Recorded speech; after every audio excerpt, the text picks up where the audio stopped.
네, 김영환입니다. 같이 말씀 묵상하겠습니다. 신사도는 21세기 자신들이 사도다 이렇게 이야기를 합니다. 그러면서 예언을 마구마구 해요. 자신들의 말이 하나님이 하는 말과 똑같다 이렇게 생각을 합니다. 마치 신접한 무당이 접신이 돼서 마구 이야기하는 것처럼 이렇게 이야기를 하죠. 신사도 집회를 보면 한 꼬마에게 앞으로 나와라 하더니 나중 커서 남쪽으로 섬으로 갈 것이다. 그리고 아버지는 북쪽으로 가게 될 것이다. 뭐 이런 이야기를 마구 합니다. 근데 그 집회에 참석한 사람들은 마구 아멘, 아멘 뭐 이렇게 하는데요. 자, 그 설교자가 자기가 병원에 갔는데 환자가 바로 죽을 줄 알았다. 왜냐하면 천사가 창문에 있는 걸 자기가 봤다. 뭐 이러면서 1시간 30분 설교를 하는데 성경 구절은 한 구절도 이야기하지 않았습니다. 이게 정말 설교일까요?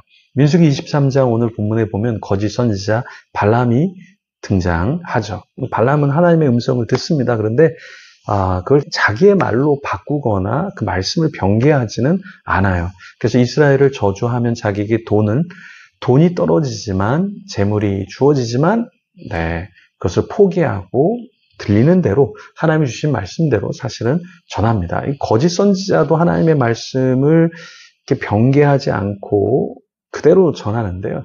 이 신사도의 사람들은 자신의 유익을 위해서 어떠한 부흥을 위해서 사람들을 가스라이팅하기 위해서 하나님의 말씀을 받았다.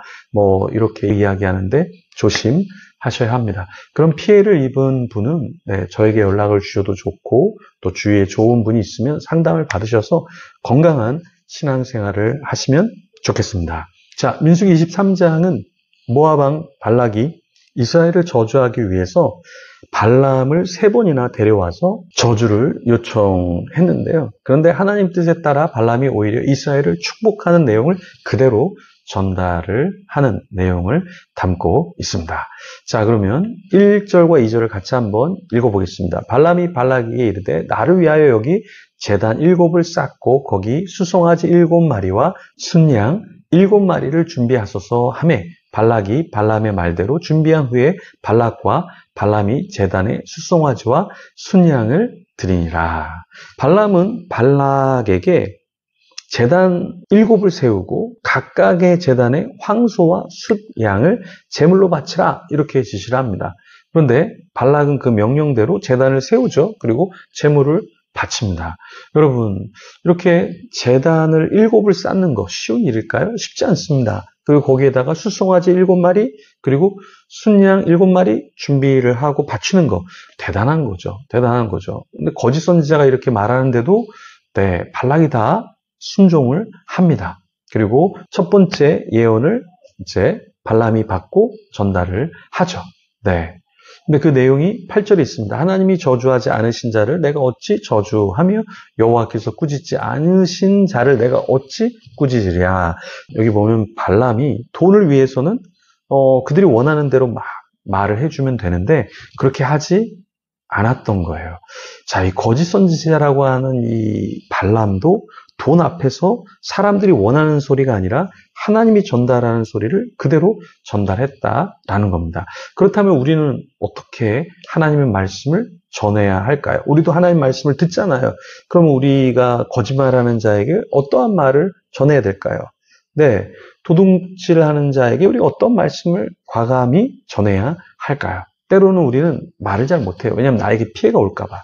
그러니까 시대적인 메시지를 전달해야 되는데 그렇게 하면 사람들이 나를 싫어하니까. 한 사람들이 나를 욕하니까.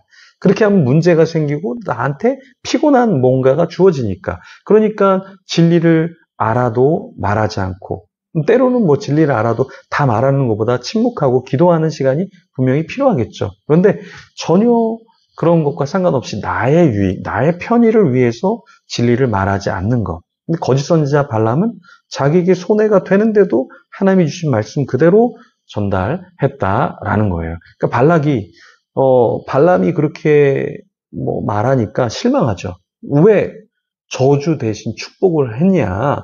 분노를 표출합니다. 그런데 발람은 그런 모압 왕 발락에게 주눅들지 않고 계속해서 자기가 받은 것만 이야기합니다. 두 번째 예언이 13절에서 26절에 있는데요.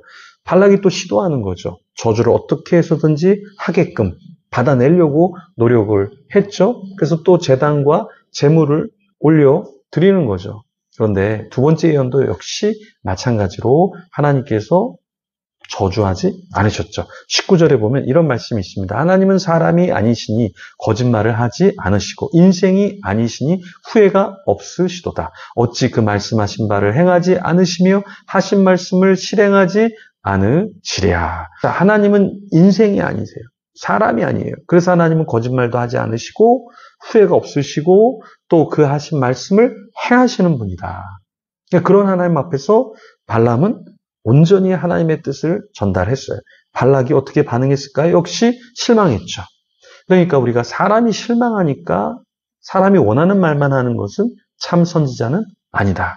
네, 발락은 저주를 원했지만 발람은 하나님이 원하시는 말씀만 전했다라는 거예요. 세 번째 예언이 27절에서 30절에 있습니다. 발락의 또 시도는 뭐예요? 다시 한번 발람을 다른 장소로 데려가서 여기서는 하나님께서 저주하지 않겠느냐? 한번 하나님의 음성을 들어봐라.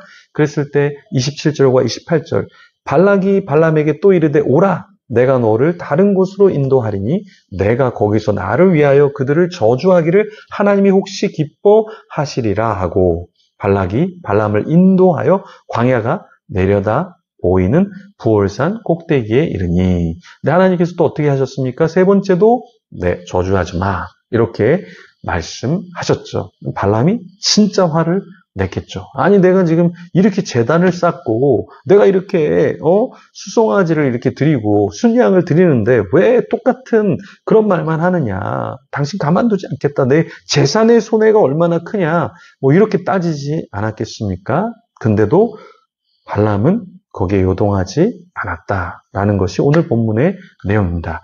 여러분 우리도 인생을 살면서 사람에게 맞춰서 그 사람에게 좋게 하려고 하는 게 우리 안에 있어요. 그러니까 관계 중독자들의 특징이 뭐냐면 이 사람을 놓지 않기 위해서 이 사람이 원하는 걸 다 들어주고 이 사람이 나에게 돈을 뜯어가던 나를 이용해 먹던 나에게 성적으로 뭔가를 가져가던 상관없이 이 사람이 떠나면 안 되니까 여기에 딱 이 사람이 원하는 것만을 맞춰서 해주는 사람이 있어요. 이건 건강하지 않은 겁니다. 때로는 이 사람과 조금 거리감이 있더라도 내가 경제적인 손해가 있더라도 하나님이 원하시는 그 방향으로 가는 것. 그렇다고 뭐 사람을 뭐 저주하고 사람을 뭐 무시하고 이러라는 말이 아니라 정말 주님이 원하시는 대로 전할 것은 때로 좀 전하고 기도할 때 또 기도하고 영혼을 사랑하는 마음으로 주님이 원하시는 말씀을 온전히 전하는 것이 필요하다라는 것입니다. 여러분의 가족 중에 공동체 멤버 중에 우리는 하나님 안에서 건강하게 자라기를 우리가 소망하기 때문에 때로는 인내해주고 그러다가 또 말할 기회가 있을 때 채찍질하고 질책하는 것이 아니라 그냥 사랑의 마음으로 하나님의 뜻이 무엇인지를 전달하는 것, 그것을 주님이 원하신다라는 것입니다. 네, 그러한 전달자가 되도록 또 내가 과감 없이 하나님의 말씀을 받아들이도록 우리는 우리 자신을 또한 하나님 앞에 올려드려야 하겠죠. 네, 이 시간에 같이 기도하면서 나와 가족과 우리 공동체 멤버들 또 함께하는 사람들, 네, 그런 모든 사람들에게 하나님의 말씀이 전달되도록 그런 통로가 나 자신이 되도록 우리 같이 기도하며 하나님 앞에 나아가겠습니다.